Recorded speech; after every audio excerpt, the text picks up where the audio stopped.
Hello, welcome to the channel. Subscribe, leave a like, and don't forget to write a comment. Enjoy watching.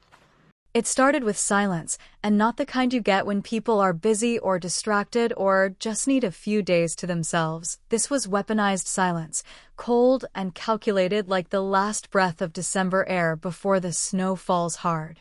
It was the kind of silence that wraps itself around your chest in the middle of the night and doesn't let go until your morning coffee is bitter with something that isn't caffeine. And if I'm being honest, deep down, I knew something was off long before I saw that photo. But you ignore your gut when it comes to family, because if you let yourself see it clearly, you might have to accept that the people you've bent over backward for never planned to stand up straight for you. I'm Lisa, 45. No husband, no kids, and no one to pick up after but myself. I pay my bills on time, own my house outright, and I've kept the same car for nearly a decade because I believe in reliability over flash. My family, well, they didn't always live like that. My parents, Tom and Carla, never really had a plan beyond Lisa will figure it out, and for the longest time, I did. When the mortgage went belly up in 2017, guess who wrote the check? When Dad's heart scare left them both scrambling, it was my card that covered the ambulance and his post-op meds. I've paid for Christmas every single year since 2012, flights, hotels, matching pajamas, even those stupid monogrammed stockings my sister insisted on. I never complained. Not once. That was my role. The rock. The dependable one. The one with the checkbook and the backup plan and the thick skin. So, imagine my face when I'm scrolling Facebook on my lunch break and I see a group photo in front of a snowy log cabin. Everyone's there. My parents, my sister Hannah, her husband Josh, their two boys, even the goddamn dog in a sweater. All bundled up with mugs of hot cocoa, smiling like they didn't just cut me out like last year's wrapping paper. No call, no text, not even a lazy group message that I probably would have paid for anyway. Just gone. Off to Aspen while I sit in my office, microwaving leftover lasagna and trying to ignore the lump in my throat that doesn't seem to go away no matter how many times I swallow. I stared at that photo for a long time. Zoomed in, like I expected to see my name carved in the snow somewhere, or maybe catch someone looking guilty in the corner of the frame. Nothing. Just happy, frozen smiles and Hannah's stupid caption, much-needed family time. Snowflake family time. Like I wasn't part of that equation anymore. Like I was an asterisk in their lives, something to be footnoted and forgotten. That night, I didn't call them. I didn't rage or cry or even drink, which might have been the healthier option. I just sat on my couch and thought about every Christmas I'd spent sweating over logistics, packing their damn stockings with organic chocolates and puzzle books for the kids. Thought about the Christmas in 2019 when Hannah forgot her wallet at the ski resort and I had to cover $2,000 in rentals and meals while she pretended to be flustered and grateful. She never paid me back. Not a dime. So I waited. I thought, maybe they'll realize they forgot to include me. Maybe there's a surprise or a mix-up, or maybe I'm just being paranoid. That was Sunday. Monday passed. Tuesday. No messages. No calls. Just that one picture floating around while friends commented things like, so beautiful, and wish we were there, like they didn't know I was supposed to be. By Thursday, I'd accepted it. They meant to leave me out. They made that decision together, over one of their smug little dinners where I'm always the odd one out. Maybe it was Hannah's idea. Maybe she said something like, Lisa's always so controlling, or she just makes everything about her. That's her style, make herself the victim and twist the truth until it fits neatly in her pocket. She's been doing that since she was 10 years old, and I caught her copying my book report. Then, just as I was shutting off the lights to go to bed, my phone buzzed. It was Hannah. A single message. Hope you're doing okay. I just needed a break from you this year. Please understand. No punctuation at the end. No apology. No mention of Aspen. No explanation for the ghosting or the lies or why my name was suddenly erased from their holiday. Just that half-assed line, like I was a coworker she didn't want to carpool with anymore. Like I wasn't the reason her kids had new iPads last Christmas. Like I hadn't kept that entire roof over their heads for the last 3 years while they pretended it was family generosity and not my goddamn bank account. I didn't respond. Not yet. But I sat there, staring at her words, and something in me started to shift, something sharp and slow and deliberate. Because you can only ignore the ache for so long before it starts demanding something back. And this time, it wasn't forgiveness. It was payback. I don't think most people realize just how easy it is to become invisible to the people closest to you, not in the poetic, soul-crushing sense you read about in cheap novels, but in the small, everyday acts of dismissal that pile up until you're just background noise to your own family. That's what it felt like anyway, the morning after Hannah's text, a text so short and sterile it might as well have been sent from a customer service bot. I made coffee like usual, poured it into the mug I bought on our last family trip to Tahoe, the one with a cartoon moose on it that says, "Don't moose with me," and I stood in my kitchen, barefoot on cold tile, staring at the calendar I hadn't flipped since November. It was already December 22nd. 3 days until Christmas, and not one call from my parents. Not one word from Dad, who I'd driven to cardiac rehab 3 times a week when he couldn't afford an Uber. Not even a Merry Christmas early from Mom, who used to call me in tears when Hannah forgot her birthday, yet now seemed perfectly fine forgetting her other daughter existed. They were all up in Aspen, snapping selfies and pretending like this was normal, like this was earned, and it occurred to me, suddenly and with more clarity than I knew I was capable of, that they'd gotten way too comfortable living a life I paid for. Let me explain something that most people outside our family don't know, because I never told them. Because I didn't want the sympathy, and honestly, I didn't want the resentment either. The house they live in, that cute little craftsman with the green shutters and the wraparound porch, isn't theirs. It never was. It's mine. Paid in full. Title in my name. No mortgage. I bought it 5 years ago, back when Mom and Dad were 2 months away from foreclosure and Hannah's husband Josh had just lost his job at the dealership. They all came to me, not together, of course, no, that would require some humility, but one by one, like beggars who still think they're royalty. I was 39, working 60-hour weeks at the firm, and I didn't even blink. I wrote the check. I hired the moving trucks. I even replaced the damn water heater. They never paid me back. Never offered rent. Never once asked how much the taxes were or how the hell I managed to swing it during a recession. They just moved in like it had always been theirs. And because I was tired and stupid and desperate for their approval in ways I didn't even admit to myself, I let them. I set the utilities to autopay. Gas, water, electric, even the damn garbage collection. And yeah, maybe I was spending around $175 a year on utilities. I didn't really keep track. It all came out of one of my side accounts, the one I never checked unless I needed to make a big purchase or move money around. That figure might be off. Now that I think about it, I'm pretty sure the gas bill alone is more than that in the winter. Hell, the internet bill is at least $70 a month. Still, I didn't pay attention. Because it was just easier that way. They asked me once, just once, if I minded them changing the curtains, and I remember feeling oddly touched by that, as if asking permission to hang some polyester drapes was equivalent to gratitude for being handed a house for free. But other than that, nothing. No questions, no discussions, no boundaries. My name on the deed became background noise, a technicality, a favor they stopped acknowledging the moment the front door closed behind them. And that might have been the end of it. I probably would have let it go year after year, watching them post birthday cakes and school photos and holiday dinners from a home they didn't own, never once tagging me or even sending a group text to say thank you. I might have gone on being the family ghost who paid the bills and kept the lights on. But then Hannah sent that message. That single, smug, dismissive message. I just needed a break from you this year. As if I were a burden.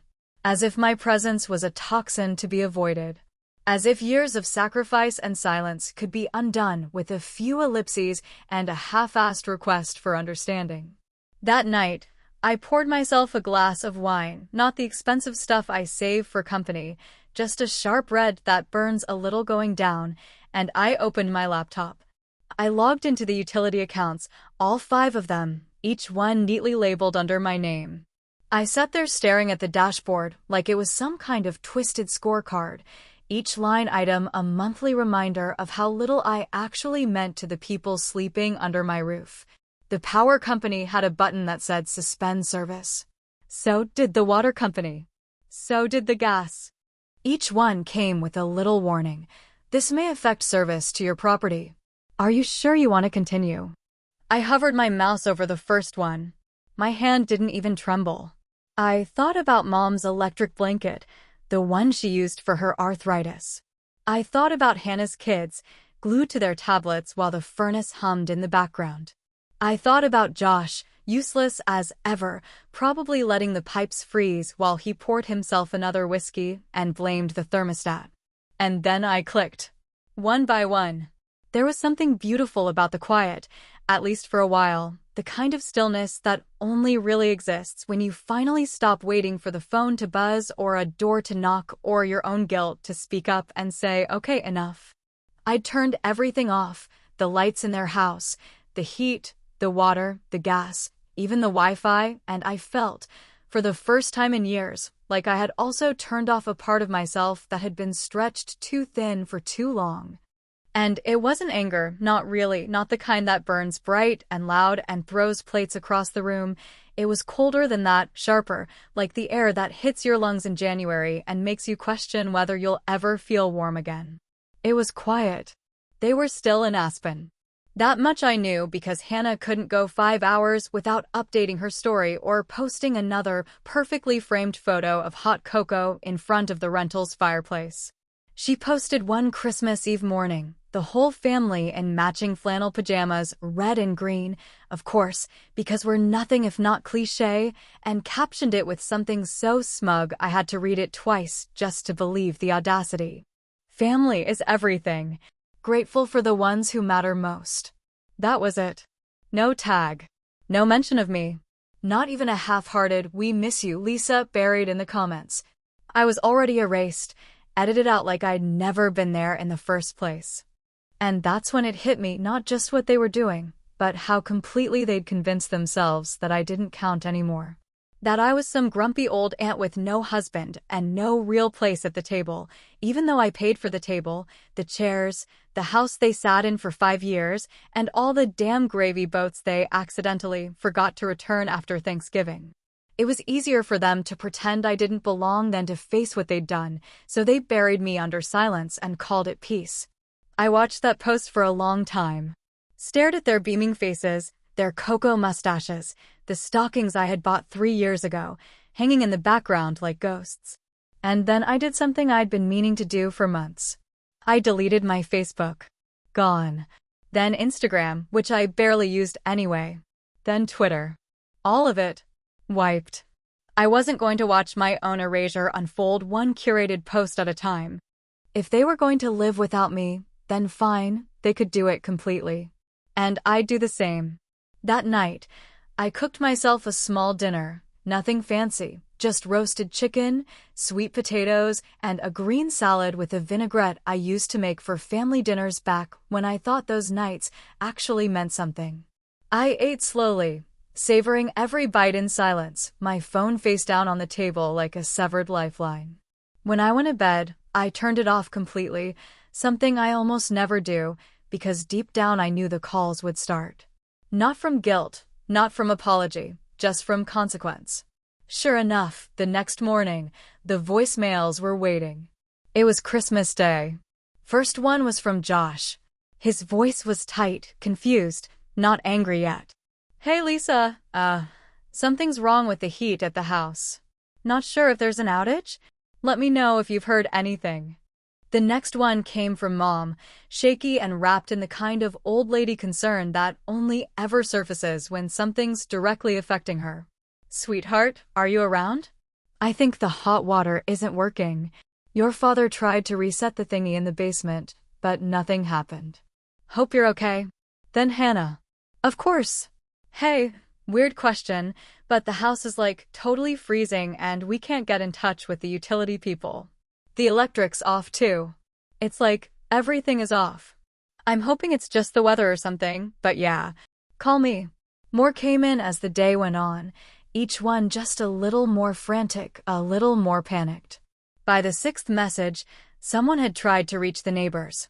By the eighth, I heard Dad's voice in the background, muttering curses and Hannah yelling about pipes. By the 10th, they stopped asking if I was okay. The tone had shifted. No more concern. No more soft pleading. Just accusation, suspicion, and then, finally, realization. Around 6 that evening, as I was pouring myself a second glass of wine and flipping through the channels like someone who didn't just drop a bomb and walk away from the crater, the final message came in. Just one line. No hello. No apology. No sisterly warmth. We know what you did. This is messed up. Fix it. I played that one twice, letting the words sink in like ice cubes into warm water, slowly cooling everything around them until even I could feel the change in temperature. They knew. Or at least they guessed. And now the game was different. No, it wasn't about forgetting me. It was about needing me. But I didn't respond. Not to one. Not even close. Because they had forgotten the most important rule of all, the one you learn as a child, but rarely ever remember until it's too late. You don't bite the hand that keeps the furnace running. The week after Christmas passed the way deep winter does when you're not obligated to smile for anyone, when you're no longer faking joy just to keep peace with people who never actually gave a damn what your peace cost you. I didn't answer a single message, didn't acknowledge their calls, didn't reply to Hannah's increasingly frantic texts or my mother's guilt-laced voicemails that swung between tearful and passive-aggressive like a pendulum no one could stop. I did nothing, and yet, in that nothing, there was more clarity than I'd felt in years. I took long walks to nowhere in particular, drove to the coast, just to sit on a weather-beaten bench and let the cold ocean air slap the sleep from my face. I brought a book with me that I didn't read. Instead, I just let the silence stretch. I let the absence grow. I imagined what it must have been like to return to the house, my house, and find it as cold and unwelcoming as they had been to me. Pipes probably frozen, toilets dry, fridge warm and stinking with spoiled leftovers from a Christmas they hadn't earned. Maybe Josh tried to light the fireplace and realized the gas line was dead. Maybe Mom cried when her electric blanket wouldn't turn on. Maybe Hannah, God, maybe she stood in that doorway with her perfect manicure and finally realized she wasn't entitled to any of it. And yet, even with all that, even with the knowledge that I had, in the simplest and most controlled way, reminded them who really held the keys to their comfort, the rage never fully went away. It sat behind my ribs like a sleeping dog, twitching now and then, never quite still.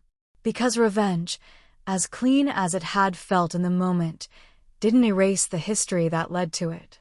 It didn't unburn the years I'd spent being the family's safety net, the one they leaned on so long they forgot I could stand tall for myself. I kept hearing their old lines in my head, playing like some broken cassette of family excuses, all layered with false affection and manipulative smiles. Hannah has kids, Lisa. You can travel later. That was a favorite for Mom, especially any time I dared to bring up a solo trip or a rare weekend off. She's doing her best. She needs more support. That was Dad's usual response when Hannah would ask for yet another loan or dump her kids on me while she recharged. But the one that always stuck in my teeth like something I couldn't swallow was the most casual of all. You're the strong one. That line, sharp and sweet like a poisoned apple, was their excuse for every burden they shoved onto my back. I was the strong one, so of course I could miss the vacation. I was the strong one, so I didn't need birthday celebrations. I was the strong one, so when Dad got sick or Hannah's car broke down or Mom couldn't make her copay, I was supposed to fix it without blinking.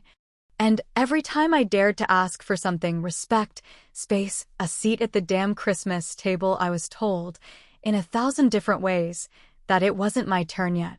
That I was fine. That Hannah needed more. So when I turned off the utilities, I wasn't just flipping switches. I was breaking a contract they never realized we had, one where I provided and they consumed, endlessly and without gratitude, like parasites who believed their feeding was a form of love. And I almost called. I really did. Once, maybe twice, I had the phone in my hand, thumb hovering over Hannah's name just long enough for doubt to creep in.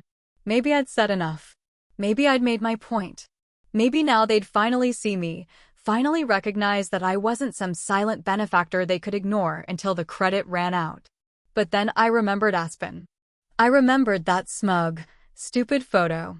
I remembered I needed a break from you, and I put the phone down like it burned. New Year's Eve came and went without so much as a knock. I imagined them sleeping in coats and lighting candles like settlers in some ironic punishment for taking modern comfort for granted. I didn't laugh, but I smiled once, and that was enough. When they finally came home, it wasn't subtle. I saw the car pull up from my spot at the cafe across the street, where I sat nursing a lukewarm cappuccino and pretending to scroll through job listings I had no intention of applying to. They walked up to the porch, confused. Josh jiggled the doorknob. Hannah bent down to find the hide key, probably unaware I'd removed it weeks ago. Eventually, Josh broke in through the garage door, and I watched as they shuffled inside, still in coats, still dragging suitcases, stepping into a tomb that used to be their free ride. I didn't need to be there to know what came next: the cold, the dark, the panic.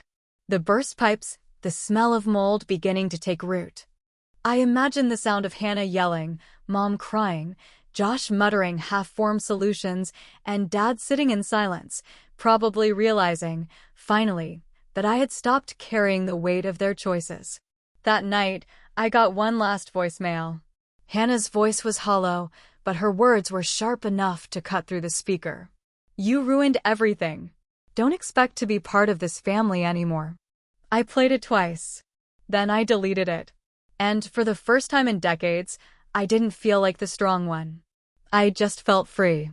It was 3 days into the new year when I finally let myself drive by the house again, not because I missed it, and not because I was ready to face whatever was left behind the sagging porch and the flaking paint they never bothered to maintain, but because I needed to see it with my own eyes one last time before I sealed the door for good. There's something about watching a place fall apart from the outside that forces you to reckon with what's rotting on the inside, and in this case, it wasn't just drywall and frozen pipes. It was every inch of entitlement that had festered and grown unchecked for too long in the space I'd once foolishly believed could hold a family together. The street was quiet in that post-holiday slump where everyone's decorations droop and the trash bins overflow with broken cardboard and good intentions. My tires crunched slow over gravel that no one had shoveled, and I eased to a stop half a block down, just far enough to keep my distance, but close enough to see what I needed to. There was a repair truck in the driveway, the kind with ladders on top and a worn logo you couldn't read from across the street. One of the windows upstairs was boarded up, probably shattered from the pressure of a pipe bursting in the walls. I imagined the stench: wet drywall, stale heat, mildew creeping into corners, and I wondered if they still tried to light candles or if they'd finally just given up and started wearing gloves inside. Then I saw her. Hannah. She came out the front door without her usual polished makeup or curated smugness, just a hoodie and messy hair and eyes that looked older than they had any right to. She didn't notice me at first. She was yelling at someone inside, probably Josh or maybe one of the boys, her voice sharp enough to cut through the closed car windows. But then she turned, her hand on the railing, and she looked up right at me.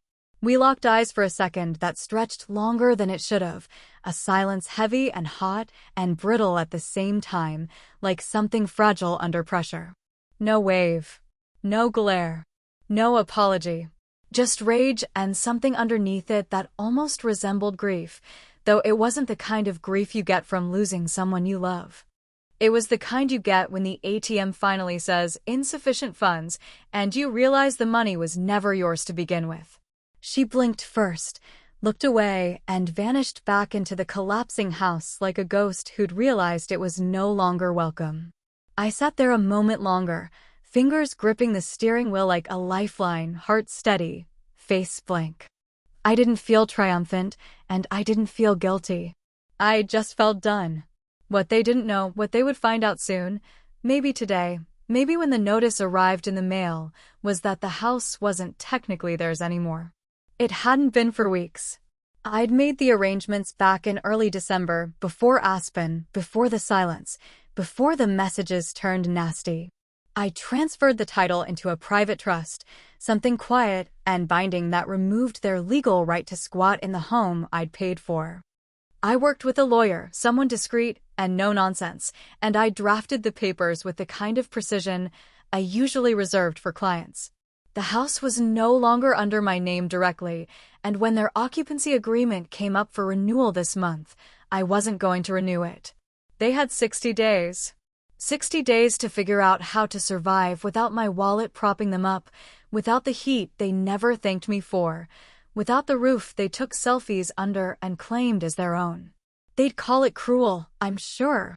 They'd call it heartless and dramatic and probably throw around words like abandonment or betrayal while completely ignoring the years I spent filling their fridge and their gas tank and their silence with everything I had left.